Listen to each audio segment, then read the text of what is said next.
All right, and welcome back. So in this lecture, we're going to talk about the legacy of the Renaissance. We're going to talk about the problem of the term Renaissance and why the Renaissance is such a hard thing to define. And then we're going to talk about how the Renaissance, particularly in Italy, gets started. So let's go to one of my familiar timelines. So when we talk about Gothic, Gothic has this very kind of concrete birth point and birthplace. That is Abbot Suger's renovation of Saint-Denis, which happens in the middle of the 12th century. But when it comes to the Renaissance, we don't really have a very good starting point. Something people have suggested, Gutenberg's press or the fall of Constantinople. In terms of art history, some people have suggested the creation of the Brancacci Chapel in 1425, or perhaps the competition for the baptistry doors at Florence, which happened in the year 1400. We can all agree that it happens sometime in this century that we call the Quattrocento, between the year 1400 and 1500. By the year 1500, we're definitely into the High Renaissance, but no one really knows exactly when you can put the actual time. And that's an important point. That's because the Renaissance doesn't start at any one time. It actually evolves slowly over centuries. And so the Renaissance starts here somewhere, but we're not entirely certain why. There's actually a very good reason for that, and the reason is that the term Renaissance is kind of a fudge term to begin with. Let me explain what I mean. So jump in your favorite time machine, doesn't matter, DeLorean, TARDIS, hot tub, I don't care, and go back in time and confront one of your four favorite Italian Renaissance painters. Anybody that's got a turtle named after him. Donatello, Raphael, Leonardo, or Michelangelo. While I'm here, let me just issue a pet peeve. Okay, amongst the turtles, Mikey is the chill one and Raph is the angry one, but that's exactly the opposite of the personalities of the artists they're named for. Michelangelo was the angry one and Raphael was the chill one. Likewise, Donatello amongst the turtles makes machines, but Leonardo is the inventor who makes machines in the Renaissance, so it's just completely wrong. I mean, guys, before you start building a beloved pop culture franchise, please consult an art historian. It's just embarrassing. Anyway, where was I before I went insane? Okay, you go back in time and you talk to one of these four guys and you say, wow, you are my favorite Renaissance artist. And they would look at you and go, Reno, what's it? Because the term hadn't been invented yet. They could get the gist of it, and I knew what Renaissance means. We use the French Renaissance, and they would have used the Italian. But other than that, they could have gotten a sense that it meant rebirth, but this concept of a Renaissance would have been totally foreign to them. In fact, only one of these artists, Michelangelo, lived long enough to actually hear the term Renaissance. All of the great Renaissance artists, High Renaissance artists, other than Michelangelo, pretty much had died off before the term was even invented. It was invented after the fact. Historians are doing this all the time. I hope you know this. I hope I aren't going to make you cynical, but we categorize whole periods of human experience by terms that those cultures never used. The Aztecs did not call themselves Aztecs. They called themselves Mexica. The Byzantines didn't call themselves Byzantines. That was applied after the fact. The Gothic era didn't call themselves Goths. Certainly not. And the people of the Renaissance didn't call themselves Renaissance. This happens in our own time. If you are a fan of 20th century history, you've probably heard of the Age of Camelot. This is what we use to describe the era of Jack Kennedy and Jackie Kennedy. And it turns out that's all nonsense. That was made up by Jackie Kennedy many years after the fact in a newspaper article where she said, oh, Jack Kennedy loved the play Camelot, and so I always thought of those ages as Camelot. So we just think of it as Camelot. There's no evidence that anyone ever thought of it as Camelot, or that was even Jack Kennedy's favorite play. So, as a very old saying, God can't change history, but historians can, and we do. And the stories that we tell, the narratives that we tell, shape our understanding of an era. And no era has been shaped more than the Renaissance. The Renaissance is shaped by this narrative, this rebirth of art, of civilization, of culture, of knowledge and learning that becomes the benchmark for Western civilization for nearly the next 500 years, and it may all be a myth. It may all be nonsense. Well, where do we get this idea of a Renaissance then? To explain that, we have to go to this guy. This is Giorgio Vasari. Giorgio Vasari was an Italian architect and artist. He was active in the 16th century. And he was under the patronage of Cosimo I. We'll come back and talk about this. This is very important. Who pays the bills is always very important. Pay attention. Now, while he was a decent artist and architect, what he's most famous for is writing the Vitae. The Vitae were a set of biographies of the lives of the artists, the lives of the most excellent artists, and predominantly painters. There's a few sculptors thrown in there, but predominantly painters. And these are artists that lived in the previous 3 centuries. And it's in this work that he coins the term Renaissance, or Rebirth. He writes a preface to this, and in that preface he coins a bunch of terms. He's also the guy, incidentally, who coins the term Gothic. Gothic was a term that meant barbarian, and he thought all of this art of the Middle Ages from France and Germany that was coming down into Italy was barbaric. It was like the barbarian Goths invading the Roman Empire all over again. And so he slammed them using that term. And so he's very much got an agenda. There's no doubt he's got an agenda. He is Italian, and he wants to paint this story that art sucked under the Middle Ages and under the northern influence of these Europeans, and that there is a rebirth of classical art. Now, I want to point out, you can't have a rebirth without a death. So that means his opinion of the Middle Ages is very, very low. And that's the story he was trying to tell. That these were a group of Italians who reinvented the art of the classical world, of the Greeks and Romans. And so for this, he's really known as the father of art history, or the father of modern art history. As a book, it's a fun book. It reads, somewhere between, Desperate Housewives and Erwin Panofsky, who's a famous art historian. It's sometimes it's very clinical but it gives lots of juicy details on the lives of the artists, and it details their biographies. It tells the story of Fra Filippo Lippi, who was a monk who deflowered a nun, which is scary, but also has some bizarre little anecdotes, like Leonardo da Vinci, for example, apparently had a lizard, and he would make little fake horns and wings for the lizard and try to dress it up like a dragon. What a fun thing. Great stories. And some of them may actually be true. Some of them are probably inferior to gossip, but we don't know. But it gives us a sense of this culture. And it concentrates on the Italian artists. He very much wants to paint this as an Italian story. These are Italians who reinvented art and culture, who reclaimed their heritage of the lost Empire of Rome and brought all that art back. This is an idea that still sticks with us today, that there never was a Gothic period in Italy, that they just went straight to the Renaissance. Many years ago, in a magical time I like to call the 90s, I was working as a slide librarian in Temple University, up at the Tyler School of Art, which the campus doesn't even exist anymore, I don't think. I think they moved it. Sad. Beautiful campus. But I was up there in a slide library. And for those of you who don't know, before we had PowerPoint, we actually had works of art on little film slides under glass, and you had to file them. And when you filed them by country and then by period.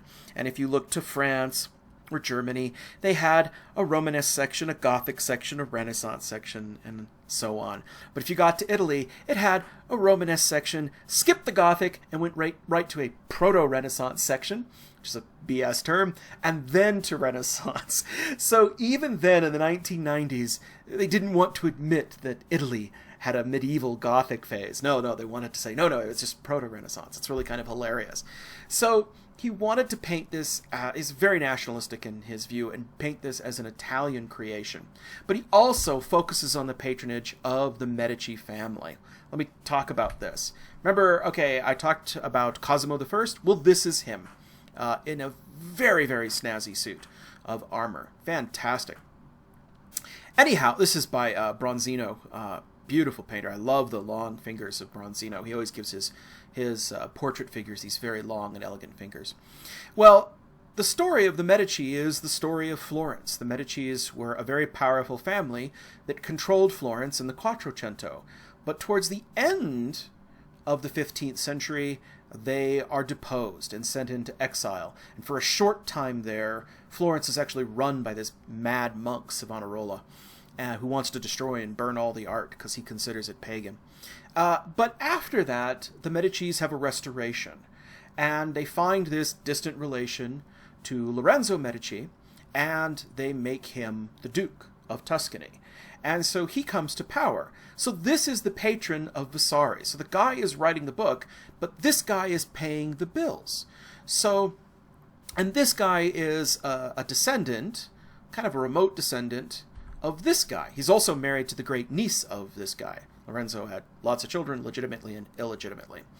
And Lorenzo de' Medici was this total, incredible, bad A character, who was really amazing.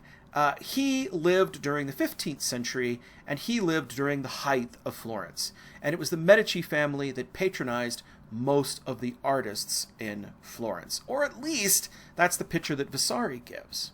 Okay? So it's hard to overstate what a total, absolute, incredible person Lorenzo de' Medici was.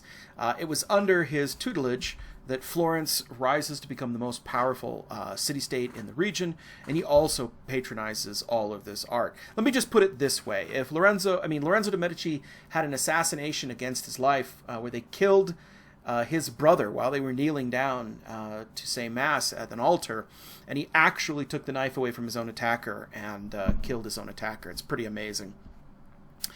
He was so bad that, honestly, if he was in Game of Thrones, well, by the first season he would have taken care of Daenerys and her dragons. By the second season he would have, killed the White Walkers. And then he probably would have spent just the next 5 seasons making beautiful things and paying artists to make wonderful works of art. And quite frankly, that would have ended better than the Game of Thrones ended anyway, but, there you go. That's how really incredible he was. So we always have to remember, patronage is the rule of the day in the Middle Ages and in the Renaissance. You always have to ask yourself who's paying the bills. So, we have to remember that this guy is paying this guy to write a story about this guy and his great achievements.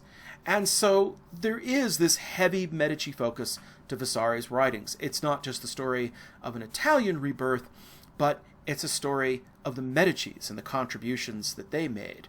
And while they suffered this period of exile, they quickly got back on top and became the Dukes of Tuscany again. Now, we have to ask this question, is this a legitimate view? Was the Renaissance real? Was there a genuine rebirth or just an evolution?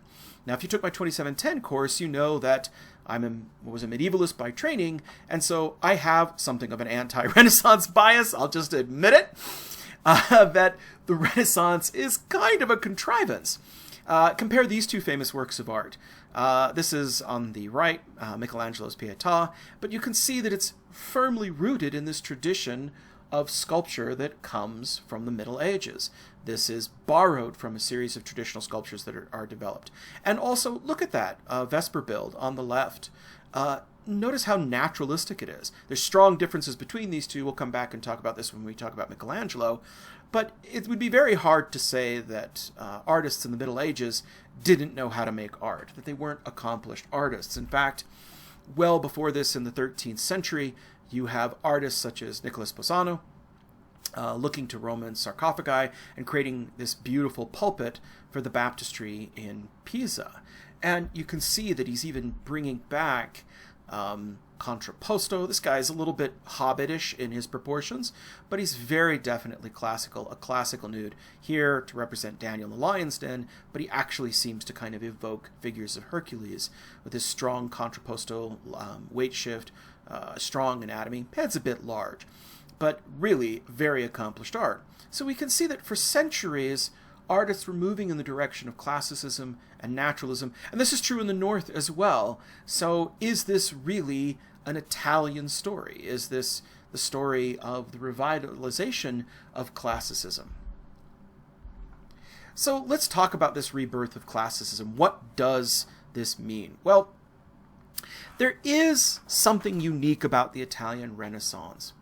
And when we talk about the rebirth of classicism, we mean revitalizing the visual cultures of Greece and Rome. And what are those features? Naturalism, idealism. That is, this picture of the Prima Porta Augustus. I think I've mentioned this before, but he was probably 72 years old when this was made, or dead, and looks pretty ripped for a 72-year-old. And that's what we mean by idealism, that you show these youthful, incredibly athletic, ideal figures. The sculptures are monumental. They're not just life-size. They're bigger than life-size. Whereas there wasn't a lot of monumental sculpture in the Middle Ages until you get to the cathedrals, and then it's attached to these cathedrals, but you don't have these freestanding, larger-than-life statues. They also have there's also the classical orders with the use of columns. So we have the Doric and the Ionic and the Corinthian order as well. So it's very important to remember that Italy, of course, is located right in the smack dab middle and in the homeland of what was once the Roman Empire. And the Roman Empire held great sway and influence. This is where Italy is located. You can see it right there. Let me grab a better pen color so you can see it. It's right there. Rome is right there. And of course, if you're living in Rome or Italy, you don't have to look very far for examples of this past great civilization. The Roman Forum was more or less abandoned after the 5th century, but people knew about it, and the columns and the artwork were still there. In fact, if you go around Italy, you can find broken monuments everywhere. One of the things that cracks me up is that almost every villa or palazzo has a fountain, and that fountain is made up of a Roman sarcophagus. It's kind of creepy to think that now there's this fountain and people are drinking water out of something that was supposed to be used for human burial. But yeah, I think it's probably been cleaned out enough. But anyway, you find these all over Italy. And that's because they were everywhere. You know, Rome was this vast empire. It had this enormous output of visual culture and cultural production. And so the idea of the past is never quite far away. That's a very different story than if you're, say, living in France. France was part of the Roman Empire. There's plenty of Roman monuments there. But the further north you get and the further you go out to the provinces of Rome, the fewer examples there are of Roman art to look at. So in the north, when they're recreating naturalism, they're doing it as part of a continuum, as a kind of memory. They're just improving in skills. But when you start doing naturalism in the south, in Italy, you don't have to kind of reinvent the wheel. You can look at a lot of historical examples. And throughout the Middle Ages, you see that certain powerful figures, kings, dukes, rulers, and the Pope was one of those. The Pope actually had a kingdom. He ruled the Papal States, this large territory around what is modern-day Rome. And they started to collect this stuff. And here's an example. This was a Hellenistic work of art, and it was collected. This is the Belvedere torso. It's currently in the Vatican Museum. But we know that this was in the Vatican collections, and Michelangelo actually had access to this. So he could look at it. So that's something that makes the Italian Renaissance different. The Italian Renaissance has a greater level of historicism. The naturalism in the north, or the naturalism of the Middle Ages, was evolved for its own purposes. But the naturalism that evolved in the Italian Renaissance was deliberately trying to copy these prototypes. And you can see this when you compare these prototypes right next to each other. You can look at a Roman copy of the Doryphorus by Polycletus, and you can compare it to Michelangelo's David, and you can see the strong associations between them, the use of anatomy, the use of contrapposto, all the rest of it. There's also something else happening, and that is humanism. We talked about humanism briefly in the introduction. Humanism is this trend in scholastic research where people are trying to collect classical knowledge and to share it. This is the beginning of the university systems. Oldest university is the University of Bologna, which was founded 1088, I think, in Italy. Right after that, you have the foundation of the University of Paris. You also have Oxford, Cambridge, a whole bunch of them. And these universities start sharing classical knowledge, including classical mythology, etc. So one thing else that we see in the Renaissance is a revitalization of classical themes and motifs. Now, these never ever fully went away in the Middle Ages. Remember, when Christians started in the Roman Empire, they were Romans. They were Greeks and Romans. They just became Christians. But they still retained this cultural connection to their past. And so they preserved it. They preserved the myths and the legends, etc. There was some tension in this because Christians thought of these as pagan forms of worship, but they ceased to be kind of religious systems and became systems of folklore. And they began to be preserved. But more increasingly, as we move into the Renaissance, people get more and more willing to use these as subject matter, such as Botticelli's Birth of Venus, or The School of Athens by Raphael, which, extols the virtues of the philosophical school of Athens and highlights Plato and Aristotle at its center, but also all the people that were ever influenced by any of these Greek ideas. And when we look to the architecture of this painting, so we look up here into the vaults, these vaults are a direct copy of vaults that Raphael could have seen in Rome. So, this is from the Basilica Maxentius. And you can see that the vaults are kind of emulating actual Roman architecture. This humanism leads to some very fun and interesting dichotomies. This is the Stanza della Segnatura by Raphael. This was probably the private libraries of Pope Julius II. We'll certainly talk about him much more in the future. But here we have two interesting scenes that are juxtaposed to each other. They're just kitty corner from each other. On one scene, we have the Disputa. The Disputa is a discussion of the nature of the Eucharist. So we have a stand here displaying the Eucharist, a monstrance, or a stand displaying the Eucharist. We have church fathers and scholars of the day here. And then, of course, we have church fathers and saints up in heaven with a representation of the Trinity with the Holy Spirit, Jesus, and the Father. And so they're sitting here. This is a very, very Catholic, very, very Christian scene. But on the immediate next wall is this scene, which is Apollo, which is a Greek god. He is the Greek god of arts and sciences. And here he is on Mount Parnassus, and he is surrounded by the Muses. And the Muses are the goddesses of the arts of science, of astronomy and music and poetry and natural philosophy. And they are gathered around him. Well, this is very interesting. This is kind of a bizarre thing for a pope to put in his private library. Why would you do this? And clearly he's not saying Apollo is a real god. What he's saying is this is a metaphor for arts and science. And so you see in the Renaissance a kind of détente, a kind of peace between classical ideas and Christian ideas. And you can actually see that begin to fuse when we get to the Sistine Chapel, where we have the arrival of these monumental classical nudes, but they're now in the service to the Judeo-Christian tradition and the creation of Adam. So this is why the Italian Renaissance is perhaps different. There is this greater focus on humanism, this greater focus on historical classicism.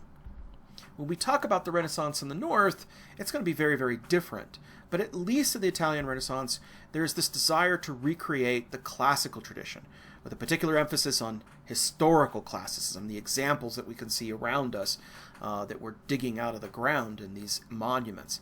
It's important to note that this is not always accurate to the actual classical tradition, that in fact they get a lot of things wrong. Michelangelo was trying to recreate the style of the height of Greek culture, which would have been the 5th century, the classical period, but he wasn't a very good archaeologist, and they haven't invented modern archaeology, so a lot of the statues that he liked, that he thought came from that time period, actually came from much later, from the Hellenistic period. And so the muscles and the bodies are a little bit more exaggerated than they would have been in the classic period. So if you've ever looked at Michelangelo's figures and said, wow, those are really ripped characters, those are steroid-abusing characters, you can understand why, because he was looking at Hellenistic models. One of my favorite examples of how they get things wrong is statuary and painting. All ancient and medieval statuary was painted. That was the preference. It seems jarring to us to think of these beautiful white marble statues as being painted, but that was the case. But of course, by the time they started digging up these statues, all the paint had worn off. Now, they knew intellectually they were painted. There was actually some evidence of this, literary evidence. There were quotes in classical literature that said, oh, she's as ugly as an unpainted statue, which is funny because we think painted statues are kind of garish and ugly. Or there were, traces of paint on some of these. But for whatever reason, they preferred these things in the ruined state. They liked them, these clean white marble. So you've ever wondered, why do we prefer the clean white marble as opposed to painted statues? That's because the Renaissance was looking at statues that had their paint removed by time. And so they developed this preference. And from this time period on, the preference has pretty much been for, naked marble, for bare marble. That's actually a misunderstanding of the classical period, but it frames the idea of the Renaissance. So yes, they are trying to create a historical version of the classical era, but they get the history wrong. And so it's going to be a bit skewed. But it does set the benchmark for classicism and naturalism going forward. So ultimately this brings us to the question, was the Renaissance a real thing? And I think you have to say, yes, it was a real thing. Certainly, Vasari has his agendas, and he has to keep his patron happy. He has to keep Cosimo happy, and tout up his wife's great uncle, and say, hey, they were really good at what they did. And he does have all of those. But there is something different going on in Italy than in the North. In the North, the increase in naturalism seems to be just an extension, an evolution, a natural incremental development of the direction they had been going for a very long time. But in Italy, they actually kind of, pull the record off the player and say, wait a minute, what are we doing? And they say, okay, let's do this clinically. And they actually go start to dig up monuments. They go to dig up statuary. They try to collect things. They have this great antiquarian, mania to collect things and to look at historical prototypes to try and create it. And what they create is an interpretation of the past. It's not a reproduction perfectly of the past, but it's closer to the past than what we would see elsewhere. There's a greater desire for moving towards these classical prototypes. So part of this class is the discussion groups. So one of the prompts that I'm going to put for the discussion in this class is I want you to argue one way or another, is the Renaissance a real thing? If no one who lived during the Renaissance knew the term Renaissance, how can we say there was a Renaissance? Can we actually, backload it after the fact and say, hey, there was a Renaissance, when maybe they wouldn't have thought so? It would be really interesting to go back in a time machine and see what they thought. Did they see this as a revolutionary change, or did they just see this as incremental? And the answer to that question, some of that you can get from some of the writings of these characters, but not always. All right, so let's get into the early Renaissance. Let's talk about this, having established that, yeah, there's a kind of change happening over these long period of time, and the Renaissance may be a real thing. How does it get started? So geographically, we're talking about Italy again. And so Italy is where we're going to center this conversation. Italy, of course, is a very complicated and diverse place. It was the center of the Roman Empire, and the Roman Empire lasted into the 5th century, but then it collapsed. But Rome is still a pretty big city. Even in the Middle Ages, it had populations as high as 50,000, certainly not to the level of maybe 500,000 to 1 million it did at the height of the Roman Empire, but still a significant city by medieval standards. The history of Italy in the Middle Ages is complex, but the biggest thing you got to get out of this is that it's not a unified place. The southern parts of it are in part controlled by the Byzantine Empire, or are independent kingdoms, or are sometimes ruled by the French or other groups. You have these groups of barbarians who were not native Italians, like Lombards, who come in and move and just take over an area. And we call those areas Lombardy today. And so even though they're technically Italian, their heritage is predominantly Germanic. It's kind of fascinating. You also have the Carolingian come in, and the establishment of the Holy Roman Empire, which will come in to support the Papal States and muck about. But, sometimes they'll get kicked out, sometimes they won't. In the area around Rome, the Pope becomes the de facto political ruler. So he is not just a ruler over a religion, he is a ruler over a state, and has to have armies and fight wars and all those other kind of things you don't normally associate with a pope, at least not in our time. And so it's a fractious group of people who are not united. In fact, you may not know this, but it was not united until the 19th century. It's not united until Garibaldi. So it's kind of fascinating. We think of Italy as this very, very old country, but actually, technically, as a unified nation, it's younger than the United States.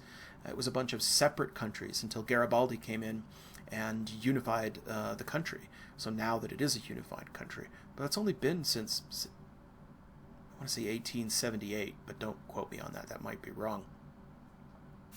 So what happens is you have tiny little duchies, and most of these are ruled by little city-states. City-states are going to be separate kingdoms that rule just the territory around the city, much like in ancient Sumeria, where there were no nation-states, it was just a little city and the surrounding environs. Some of these are going to be monarchies, some of these are going to be theocracies like Rome, and some of these are going to be republics. Remember, Rome originally was a republic. Republic stands for that public thing. That's literally what it means, is the public thing. And republics are places where you have aristocrats who come together and they elect a body. Venice is run by a doge, which is their word for duke or ruler. Remember that duke comes from Latin, and Latin just meant governor or ruler, and it didn't actually mean a hereditary title like the way we use duke. And they had a senate, and many of these places have senates or bodies that emulate the republics of ancient Rome. So let's start in Padua. Padua is up here in the region of the Veneto. So this is the Veneto, this region here. We're going to talk a lot about it. The main centers of the Renaissance are going to be located in Rome, the Veneto, and then up here in Tuscany, in this region, where you're going to find Florence and Siena. But let's go to the Veneto, and let's go to a city up there, Padua, or Padova, or how you want to say it. Padua is in the Veneto. It's a very ancient city. It was a Roman city. There are still Roman ruins there. This is the center of the city. But Padua was one of these growing city-states, and it's where we have one of the first great artists that's mentioned in the Vitae. And that is Giotto. Giotto da Bondone, more commonly known as Giotto. I say it in the lazy American accent, Giotto, if you want. Giotto, or, however you want. We're in America, we can do the American lazy accent. And this is usually where, in art history, we begin this fudge term, the Proto-Renaissance. It's very obvious that these artists are not in the Renaissance. But they seem to be leading to the Renaissance. It's, of course, important to remember nobody in the Middle Ages ever thought of themselves living in the Middle Ages. Nobody was looking at their watch saying, wow, we got to get this wrapped up. The Renaissance is coming. The whole virtue of the term proto is it means you have something coming, but nobody can see into the future, so there's no way to know that's coming. This is our term for our benefit. Whenever you see proto in front of a word in art history, it's the same as when they use dark in physics. So when they say dark energy or dark matter, that means we don't know. And that's pretty much where we're at. It's in this area. It's this muddy area. We'll throw that in there. So we usually categorize him as Proto-Renaissance. That's why the scare quotes are up there. He is active in Padua and Florence. The most prominent monument that we're going to talk about is the Scrovegni, or the Arena Chapel, which is in Padua. The story of Giotto is really interesting because he was a commoner. And according to various traditions, he was singled out by another master by the name of Cimabue, Cimabue was a painter who was very active in the Byzantine style, and he saw him making marks on the ground as a young man. That is, Cimabue saw Giotto as a young man and decided that he had merit, and so he took him on as his apprentice. There's another important thing that we're going to learn about the Renaissance is not only does it matter who's paying the bills, it matters who your master is. So he comes along and he trains Giotto and teaches him how to be an artist. So it's actually pretty useful to compare Giotto and Cimabue together, and I did this as on the last lecture of my 2710 course, so it's a bit of a repeat. So if you want to, you can fast forward a little bit if you've already had that, but it's a good refresher to see how things really were changing towards the end of the 13th century and the beginning of the 14th century. Right off the bat, we have a lot of similarities. Notice that we have gold backgrounds. This is a convention in the Middle Ages and in the Byzantine art to show the spiritual realm. Both of these, this is a Maesta scene, which shows a Madonna enthroned. But much past that, the similarities fall apart. Right away, you should notice there's some big changes. Notice that over here, all of our angels are like standing on choir stalls. Each one's head is perfectly distinct. They never overlap a face. They're all perfect. Every single face over here is a perfect three-quarter face. So it's three-quarter view, three-quarter view. It's like that perfect senior high school shot. Nothing is, there's no profile shots, there's no frontal views. And all the faces look very much the same. Nothing is confused. This image here values clarity and order. But this image here does some really strange things. Notice that some of the faces are profile. Notice the faces aren't just kind of staring off into space, but they're actually directing their attention to the central figure, the Virgin and the Christ child. Some of them are in profile, some of them are more frontal, some are more three-quarters view.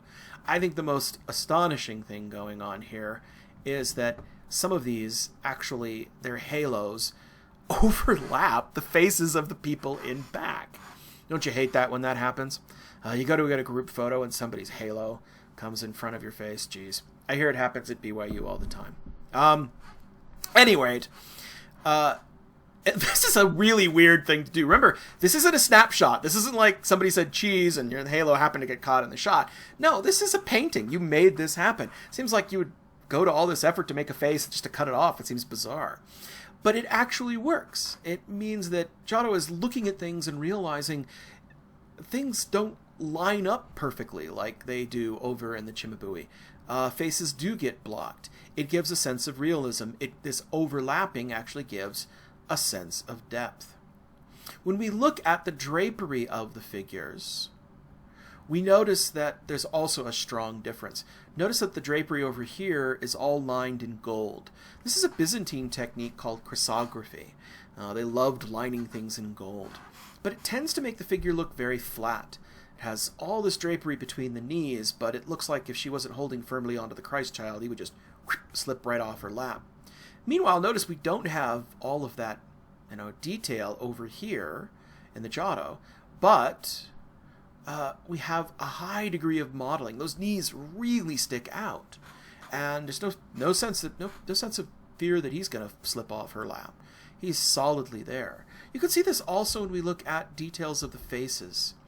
That in general, the modeling on the figures is a little bit more naturalistic in the Giotto than it would be in the Cimabue. They look more like three-dimensional figures. They reside in a three-dimensional space. This is all indicating that while Cimabue was an extraordinarily talented and successful painter, he was more or less painting in a medieval style. And we see that Giotto is starting to break away from the medieval style to consider things like space and depth and modeling. And that's really quite remarkable. Well, one of the biggest commissions for Giotto in his career comes from the Scrovegni family. The Scrovegni family were a prominent family. They wanted to build a private chapel. They already had built a private chapel. And they wanted him to paint frescoes to decorate it. This is often called the Arena Chapel because right there in the center of Padua is the remnants of a Roman arena. And here you can see the chapel is built right over the top of the old arena. This is the exterior of the chapel, and the interior is here. It's not a very large chapel. It's just a kind of private family chapel. But they wanted it to be decorated. Prior to this, it had a very simple decoration, and they wanted it to be decorated with a series of cycles commemorating the Virgin Mary and Jesus. So here we are looking towards the sanctuary. This is from the door, looking in the opposite direction. These iron bars are there to keep the vaulting from spreading out.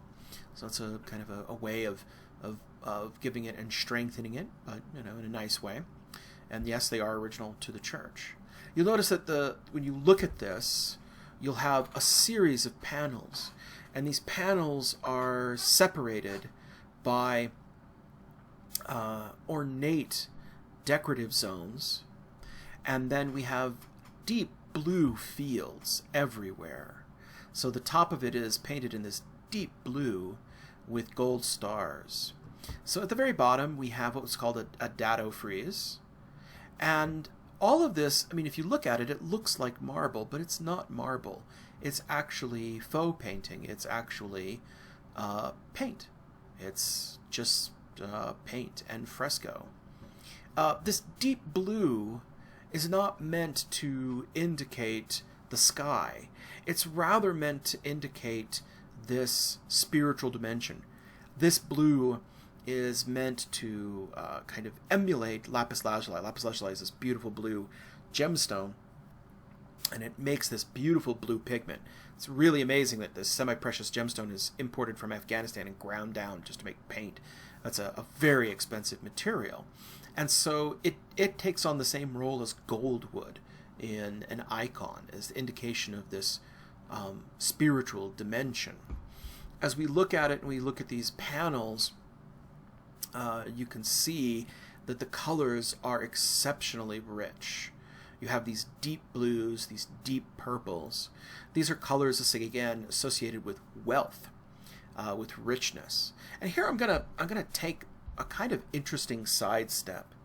Again, notice that all of this, I mean, this looks like it's three-dimensional. Looks like if you ran your hand over the top of it, there would be these moldings and cornices. But if you actually ran your hand over the top of this, well, first of all, they would kick you out, so don't do that. It would be perfectly flat. This surface is entirely flat, but it has this trompe-l'oeil. Trompe-l'oeil is the French term for fool the eye. It has this effect of fooling the eye into making you think it's dimensional. And here we see something that's changed in the art.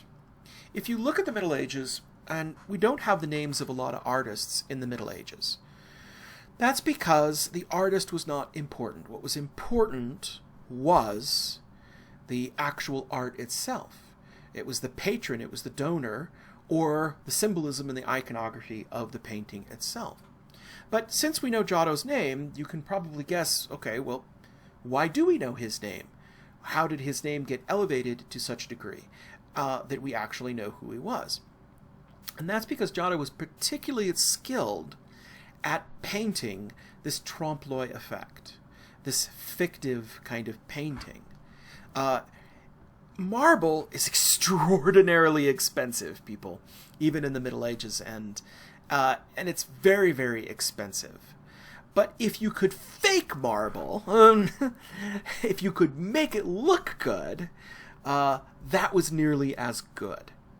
And this actually, speaking to my students at Utah Valley University, if you're in Utah and you have any of this pioneer heritage, back in the pioneer period in Utah, they didn't have a lot of fancy woods like mahogany or anything else.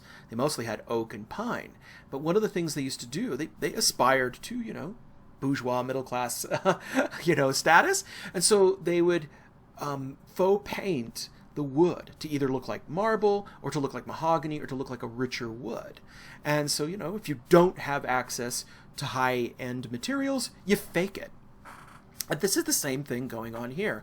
The stones down here, giallo antico is what he's trying to mimic in this marble. If we look at these border sections, and I have a detail here, you'll see that they're made up of little tiny geometric sections. This is an emulation of opus sectile. Opus sectile just means cut work. You take these thin pieces of marble and assemble them into these geometric patterns. That was extraordinarily time-consuming. The marble was very expensive. But here, Giotto has proved his worth because he can paint this instead of actually having to go to the real source. And there's a change that happens. It's really rather remarkable that the artist is substituting skill for luxurious materials. And Giotto was so good at this.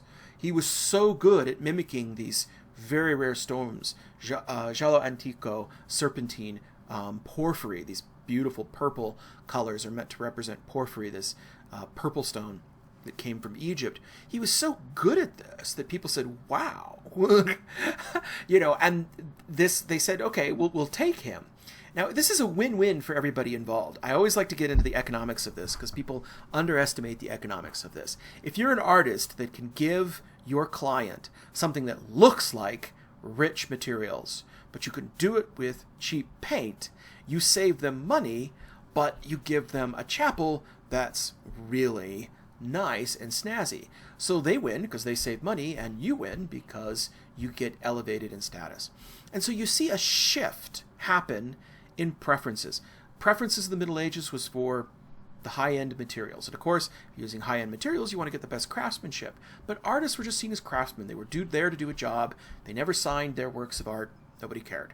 But after a while, people realize, hey, wow, some of these people are so skilled, they can make something look like gold, but it's not gold. They can make something look like lapis lazuli, but it's not lapis lazuli. And so that elevates the status of the artist. This is something we're going to see throughout the Renaissance and this period, is the artist actually emerges as an artist. When we think of an artist, we think of a creative professional, an intellectual, somebody who has a voice, somebody who contributes to this dialogue that we're having. But that's not the way artists were viewed at the beginning of the Renaissance. They were viewed as craftsmen. You have a plumbing job, you go get a plumber. You have an art job, you go get an artist. And that's all they were seen as. But as the artist demonstrates that there are some skills that are so difficult and so unique, they get elevated in status. And so we're looking at Giotto right at the time where artists are moving from being just craftsmen and they're being elevated to artists, and it's because of this unique skill. Let's take a look at the paintings themselves. I love looking at the details of the paintings, the details around the paintings, but the paintings themselves are just as extraordinary. There's two major cycles going on. There's one is the life of the Virgin. This is the Virgin Mary. And then there's the cycle of Christ. Now, we don't have very much in the Bible about the life of the Virgin Mary, but there was a very popular book called the Proto-Evangelion of James, which was a pseudo-epigrapha. What do I mean by pseudo-epigrapha? Pseudo-epigrapha means that it was written in the style or the manner of someone. That is, there were some details in this. It was mostly about the early life of the Virgin Mary and the early childhood of Jesus, but there were some details into it that even very Orthodox people had problems with. There were things that were not canonical. So we talked about canons. So it was not canonical. But it remained very popular. So the church said, okay, this isn't strictly official, but you can use it to mine sources for iconography for these very popular characters. So that's where most of this imagery comes from. So we have scenes that show things like the birth of the Virgin. So the story of the Virgin Mary is a really kind of interesting story. It's very similar to the story of Hannah and Samuel in the Old Testament. Her parents are Anna and Joachim, and they were barren. And they asked God for a child, and they said, if you give me this child, we will dedicate its life to God. And so God gave them a child, and that was the Virgin Mary. As we look at this, you can see that Giotto is one of the first to try and put these things into context. This is such an interesting thing. The architecture is not quite to scale, but it's closer to being to scale than we've ever seen before. He has to do some quirky things, like he removes one wall here so that we can see into the interior of the scene.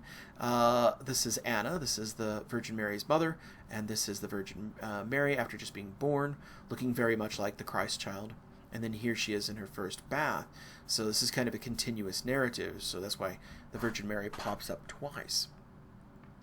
So there's this attempt to make architecture fit into real space and to make figures fit into real space. Because they promised God that if you give us a child, we dedicate her life to God, and so the Virgin Mary was actually raised in the temple. She became a handmaiden to the priests in the temple and assisted them in the temple, and was raised in the temple. And of course this is an allusion to the fact that Jesus will one day come to the temple and become very important there. Eventually we get to the details of the Virgin Mary's later life. This is the Visitation. You can see that this is Elizabeth. Elizabeth was her cousin, and the story of the Visitation is that Elizabeth, her cousin, was barren, and she has a miraculous birth, and she goes on to become the mother of John the Baptist. And Mary comes to visit her after the Annunciation, and as Elizabeth comes out to meet her, the baby, that is the infant John the Baptist, leaps in her womb, and she sees this as evidence that Mary is going to be the mother of Christ. And so it's kind of this miraculous recognition. But look at some of the details. I love how, again, we have a variety of faces. We have profiles. We have three-quarter. I love how we have this person staring out to us. It's like, oh, please. Can you guys wrap this up? Yeah, we want to go inside. We've been walking all day. It's really kind of funny. It gives a sense of character. You see these details everywhere. I mean, here we have the Adoration of the Magi, kind of blended with the Nativity. And so here you have the three kings coming. They have their camels. Here we have Joseph and Mary presenting the child. There is the Star of Bethlehem in the background. They are kind of depicted as inside this stable. So we have the Adoration of the Magi and the Nativity blended together. But I love that we have a servant here who's kind of reaching up to grab the bridle and the harness on this camel. And so we get kind of a three-quarter view, but a three-quarter view from below as he looks up. And then, of course, we get little half peoples and other faces, and you get overlapped figures filling in. It gives this a sense of realism that it wouldn't have otherwise had. We move on to the life of Christ, and of course we have the baptism of Christ. This is John the Baptist, this is Elizabeth's child, and we have a whole collection of people gathered. But notice also the details, the emphasis on drapery. Especially see this in this next scene. This is the triumphal entry into Jerusalem. This is the story of Palm Sunday, where Christ comes into Jerusalem at the beginning of the Passion Week, and individuals break off branches from trees and pull cloaks off to put down in front of him as he comes in on the back of a donkey, and this is a way of indicating his divinity or his right to kingship. Gathered behind him are his apostles and his disciples, and all the people here are gathered. Again, the city is a little bit small in scale, but he's trying to keep this something like the scale of a naturalistic scale. I love this figure here. This is one of my favorite figures in this cycle, because you can see that he's pulling his cloak up over the top of his head because he's trying to get it off. And what an awkward way. I mean, haven't we all done this? You get at the end of the day, you pull a t-shirt off, and suddenly you're like in a straitjacket. You can't get it off your head. And it's this level of realism, this awkwardness, this observation of detail, the overlapping of figures that really made these believable and quite remarkable. You can see the same thing in the details here. Again, this is the expulsion of the money changers from the temple. Look at the variety of the figures we have going on, the conversations happening, the hands thrown up in distress as Christ comes in to overturn the tables. If you've ever been mad and flipped a desk, just remember, Jesus has been there. And you can see this progress right through the entire cycle. I think perhaps one of the most poignant ones is the betrayal of Judas. Here in this scene, Judas embraces Christ until Christ is completely covered by this dramatic drapery being presented here. We have all these overlapping torches and halberds and spears in the background. This is the guy getting his ear cut off by Peter. He seems a little bit too relaxed for getting his ear chopped off. But it's this intimacy of the scene. And then ultimately this leads us to his death, the crucifixion, where we see Mary Magdalene at his feet and his mother swooning. Notice that her eyes are closed. We have people supporting her. We have figures parting his raiment over here. The body actually does seem to weigh down on the cross. The lamentation, I think, is perhaps the most remarkable. Here we have somebody's face overlapped by the hand. Don't you hate it? You're there, and somebody takes a picture, and your face is covered by hand. But we have figures with hands thrown back in grief. But we also have some really odd things. Notice this figure here. This is something that you would never have seen in the Middle Ages.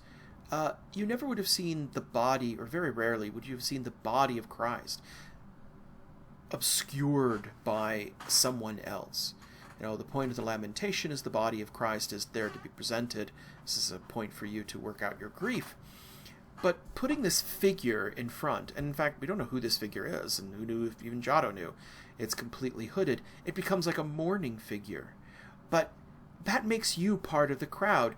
You can follow this figure into the scene. It doesn't feel like a scene that is contrived for the displaying of the body of Christ. It feels like a crowd that just happened, and you, like everyone else, happened along the scene. It pulls you into this. You can see this kind of sensitivity in lots of the representations of the figures of Giotto. Which brings us to the question is this stuff Gothic, or is it Proto-Renaissance? The sense of depth of his figures, the sense of naturalism, the uncontrived spaces, the kind of attempt to create believable interiors, a variety of figures, those are all things that we would tend to associate with the Renaissance. But you have to remember the date on this thing is early 14th century. And we can see other cycles. This is a cycle of St. Francis. This is at the Basilica of St. Francis in Assisi. This is something that we thought was done by Giotto, but I think the current consensus is it's done by either his students or by people who are influenced by him. We see that there is a kind of strange awkwardness at times to the figures, that while we have lively figures, sometimes the figures seem a little bit thin, a little attenuated, and of course the architecture seems rather fantastic. This is a scene from the life of St. Francis, where St. Francis renounces his father and his father says, well, you know, I disown you, and he says, fine, I don't want anything from you. So he gives up all of his clothing, and here you can see the bishop is like, yeah, okay, we need to find some clothes for this guy, and he tries to cover him with his cloak. So here's him renouncing all of his possessions and all of his father's wealth. But when we look to the figures, this attenuation, there is something to this, and then we have to have this question about, is this truly leaning to the Renaissance, or is this a continuation of what we know from the Gothic? And that brings us to the International Gothic. That is, by the end of the Middle Ages, there was this firmly entrenched style that we now call International Gothic. And the reason we call it international is because all of these countries were using it. You see attenuated figures. You see a variety of strange perspectives. Here is a garden that has been tipped on edge so you can look down into the garden, but then we have something that's in the back distant. These trees, who knows where they are. There's no consistent perspective or view, but the figures are really tall.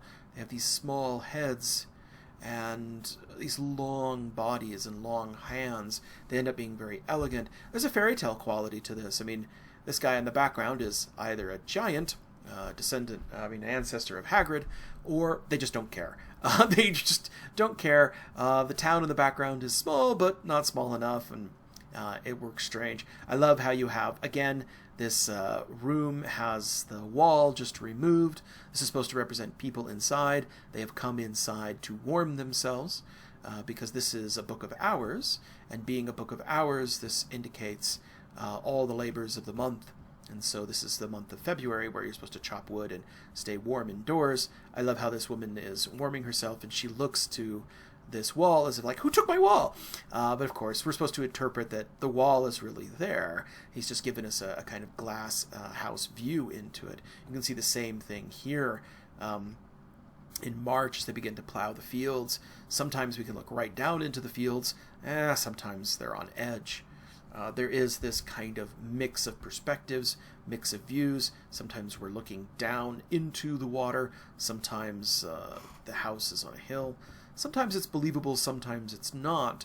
Again, the emphasis is on narrative. It's not on actually trying to create a believable scene. It's on making sure we can cram as much into this scene as possible. And that's actually a style that was well known in the Renaissance, in the early Italian Renaissance. Well into the Quattrocento, you can see this being used. Gentile da Fabriano, for example, in this beautiful Adoration of the Magi, you can see how the scene is crowded. Here are the three kings gathered together. If you look at, say, a detail of this, you can see that the Virgin and all the other figures are rather tall, attenuated. They don't have strong shadows under them. They seem to float almost like paper cutouts. It's very dynamic. If we look to the scene in the back, just to give you a sense of where we are, if we look to this scene in the back, which shows the procession of the kings coming, this is them kind of going back and leaving by a different way. Continuous narrative, you can see you kind of have this jumbled landscape that looks together. So when we see these kind of things, and we compare these odd perspectives, this is a scene where the disciples of St. Francis see him ascending into heaven on a flaming chariot, and then they go to their fellow monks, who, for whatever reason, seem to be crammed into a phone booth. But this is actually supposed to represent the church, but the church has very awkwardly had a wall removed. It's far too small. So this kind of haphazard style is really not all that different from the International Gothic. So while Giotto seems to be moving us in the direction of the Renaissance, it's very clear that he's somebody who is a person of his time, and that the real Italian Renaissance is not quite there yet. Certainly not by the time we're in the 14th century, but we're going to get closer. So there's a lot of figures that we could add into this developmental mix. So just to reorient you, this is where Rome is located. Florence is here. Florence is one of the principal city-states at this time, but it has a very big competitor in Siena. Siena, in many ways, was actually a more important city than Florence for most of the 14th century. Florence really comes to its high point in the 15th century. A beautiful city, dominated by both its cathedral and by its open piazza. This is where they have the Pala. The Pala is this insane horse race. It like combines, like, it's like a demolition derby and horse races. The horses are crammed into each other. All the jockeys have to wear these big helmets because they oftentimes get themselves brained. It's insane, racing pell-mell down these medieval streets. This is the Palazzo Pubblico. This is the center of Siena government. But Siena is another one of these major powers, and of course wants to demonstrate its sophistication. So we see a number of artists who come through. One of the early ones that we know is Martini, Simo Martini, who is a student to Giotto. So a lot of what we see Giotto develop, he passes on to his student. Here we have this, again, this equestrian portrait. Martini is active mostly in Siena, and here is the equestrian portrait of Guido da Fogliano. And here you can see, he again kind of floats on the page. These are cities in the background and camps. Sometimes we look down into the camps, sometimes they're far distant. There's no consistent scale. When we look at a figure on an equestrian portrait, we can't help but think to equestrian portraits from the Roman era. This is a classical motif, and while he's wearing 14th century clothing, it very much is indicative of this idea of bringing back this classical tradition. Martini also painted religious paintings, and you can see the evidence of Giotto's influence moving forward. This is a Maesta, this is a Madonna and Child enthroned, and you can see them enthroned here, sitting in this beautiful Gothic throne, covered by a canopy to indicate their sacredness. We have saints and angels surrounding them on all sides. But I love that some of these guys seem to be looking out towards us. John the Baptist holding one of the poles of the canopy looking out towards us. Others are looking backwards. There's a variety of poses and identities, and there's some overlapping that is created to create a more believable sense of depth. Duccio also continues in this tradition. Duccio is also active in Siena, and you can see again in his works the influence of Giotto, where we have more dynamic figures. I love the angels resting on the top of the throne. The throne is built almost like it's a cathedral. It has this architectural framework. We can see a whole variety of figures and scenes and panels. The Virgin Mary, of course, has a much higher degree of modeling. Look at this knee, how she actually kind of sits sideways in her seat, and you get a sense of her depth. I love these angels kind of leaning over on their hands. These are the kind of details, touching, humanistic details that set this group of 14th century painters apart.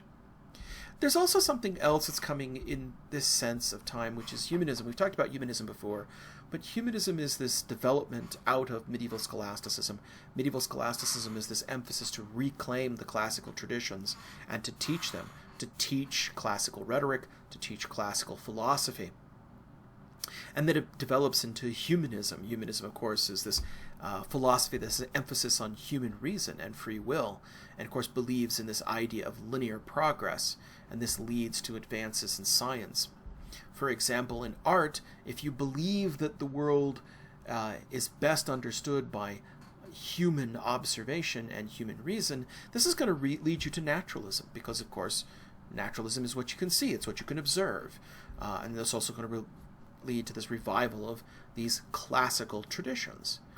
And you can begin to see this revival of classical traditions and this humanism creep into the artwork in a more direct way. One of the more concrete ways that I think you can see this is in the frescoes of Ambrogio Lorenzetti in the Palazzo Pubblico. And this is the Palazzo Pubblico, and inside we have this salon, this sala, and on the walls we have not a religious scene, not a scene of Mary and the Christ child, or of a cycle of the Virgin or a cycle of Christ, but instead we have a cycle of what would be an allegory of good and bad government. So it starts over on the far wall, and here we see a collection of figures. In the center we have a figure representing the rule of good government, and on either side are virtues. You can see virtues like justice, temperance, being magnanimous. Those are all labeled in Latin above them. We see them carrying attributes like the sword and the hourglass. We can see that the world is being ordered together. The prisoners are coming together to receive judgment, and we can assume that they will receive impartial judgment regardless of their station. Next to this scene, we have a scene of an ideal city. The city is busy. We have figures dancing in the street. The city is well built and in good repair. If we go out to the countryside, you have happy peasants and serfs being productive. You have people unmolested without crime. But on the opposite wall, we have tyranny. And so on the opposite wall, instead of good rule, we have misrule. And we have a figure looking rather satanic, and he is surrounded not by virtues, but by vices. Things like pride, vainglory, avarice. And we see that he is surrounded by monsters. Justice is bound at his feet, and he does the opposite of justice. He rules by his greed. And we also get a scene of what the unideal city looks like. Now, this one is badly, badly damaged, but you can see that the city is boarded up, that people are not dancing and partying, enjoying a good time, but in fact there's violence. People are being beaten in the streets, and the city's surrounded by fields that are fallow and barren. So you see these humanistic ideals come through, that they're thinking about what makes a good republic, what makes a good society, and how does that reflect in these societies and cultures. Okay, so that gets us through the 14th century, and now we're finally going to bring us into the Quattrocento. The Quattrocento being the time period where the Renaissance really starts to get moving. And of course, we've talked about Rome, but really the high point of the Quattrocento is going to be the city of Florence. But we'll break there, and we'll pick that up in part 2 of this lecture.